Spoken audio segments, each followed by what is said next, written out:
November, I decided to create a YouTube channel where I could create and post videos for future teachers, current teachers, or even potentially parents with small children. So, the purpose of my page was for me to create these DIY videos or teacher hacks, things of that sort. Um, and I had a great deal of fun with it. I thought I learned a lot from it.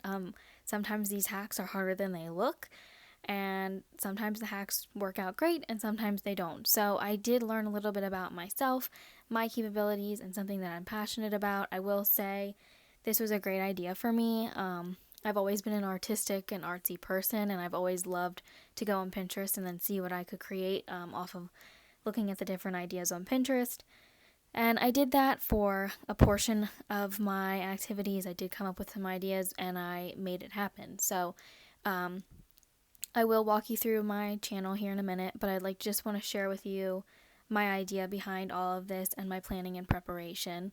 So to begin, I've had lots of teachers in my life tell me how expensive it is to furnish, decorate, organize their classroom, and sometimes PTO does not give an overabundance of money or funding, and the school doesn't provide an overabundance of money or funding either when it comes to classroom materials and things of that sort. A lot of my cooperating teachers have shared with me to take advantage of things such as scholastic book orders or any of the programs that students can purchase items through and then get the teacher credit for items.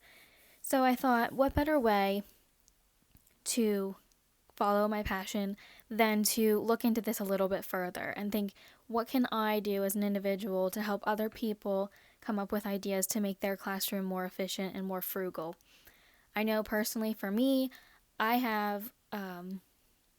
love to spend money, and if I see something, I so often want to purchase it for myself, whether I need it or not. That's just how I am. Is it practical? No. Am I trying to cut back? Absolutely, especially now with the whole quarantine thing, and not working. Anyway, that's besides the point. But what I found while I was out and about was that the Dollar Tree has an overabundance of items that teachers could easily use to create different spots in their room, such as like social emotional corners. They have all kinds of hands-on stuff, cute little bins, cute decorations. If you choose to do a prize bin, they have things for prize bins that honestly, they're not obviously labeled for a prize bin, but they're little cute, cheap, inexpensive toys that students will love, and they're the perfect thing to include. I also found some things such as cleaning supplies, thank you cards, odds and ends, just whatever I could come across that I think would be an important thing to include in your classroom. So what you'll see is my first video, I created a welcome to my teacher hacks page. This is an introduction to who I am. It shares a little bit about my background and my education so far. And then the first video I posted was the Dollar Tree haul. You'll see it says 59 minutes ago. I had issues and it wouldn't load. It just now uploaded. But anyway, this is where I took a trip to the Dollar Tree in Hanover and went in and filmed and found a whole bunch of items that I would want in my future classroom. Now, of course, I couldn't help myself and I did buy some, and you'll see that in the other videos. So as you move along, I found a way to make and reuse old crayons. So I made a whole tutorial on how to reuse your crayons, your little broken nubby pieces, and turn them back into great crayons for students to use. It was time consuming, but if you're looking for an inexpensive way to keep crayons on hand, that's the perfect way to do it. And then I also created a teacher tote. I thought this idea was really cute. I had seen it on Pinterest before, but I also found and made it my own. I twisted things around and made it work for what I was using it for. So instead of just creating a whole tote full of items, I used the Dollar Tree purchases to create this tote. And I thought that was a super effective and intelligent way to integrate the two of those together. So a lot of my videos build off of each other. I would like to continue this. I think it's like a neat idea. I think it's helpful. So check out my page. It's just my name, Taylor Grimm. I'd love to share it with you. But I do want to share a little bit about how I plan and organize my videos.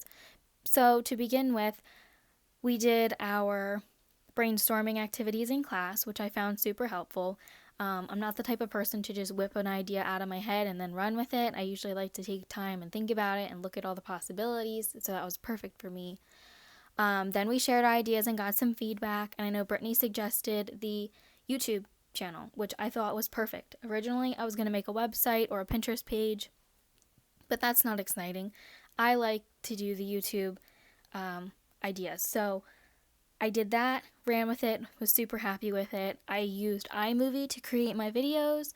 So each video I planned out how I wanted it to go, and I went and I filmed what I needed to film and then built the videos together and structured them in a way that made sense. So you'll see in the Dollar Tree haul, each of my sections are organized into certain categories. It'll play, but it'll also have headings and then show you the different items, some different ideas within that. The Making Crayons hack has some steps in there, has some voiceovers in there, and then the teacher tote as well. It walks you through how to create your own teacher tote.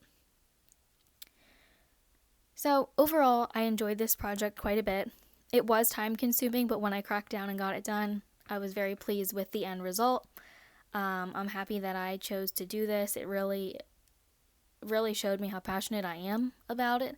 And there's so many things that I found even in my searching. Like I said before, I was on Pinterest, I was on Google, I was looking at other teachers' blogs, different cute ideas that I could easily and inexpensively make happen. So I wish I would have had more time to do this. I did spend a lot of time making these videos, and I hope to make more in the future. But I didn't want to go overboard, and I felt like 4 videos was sufficient to give you an idea of what I was going for with my passion project. So take time to enjoy them, check them out, and if you have any suggestions or want to see anything done, let me know. I'd love to look into it and potentially make a video to help you out or anybody else you might know. So that's my passion project. Feel free to check it out. I'm really happy with how everything turned out and came together. I enjoyed this project quite a bit, and can't wait to see everyone else's.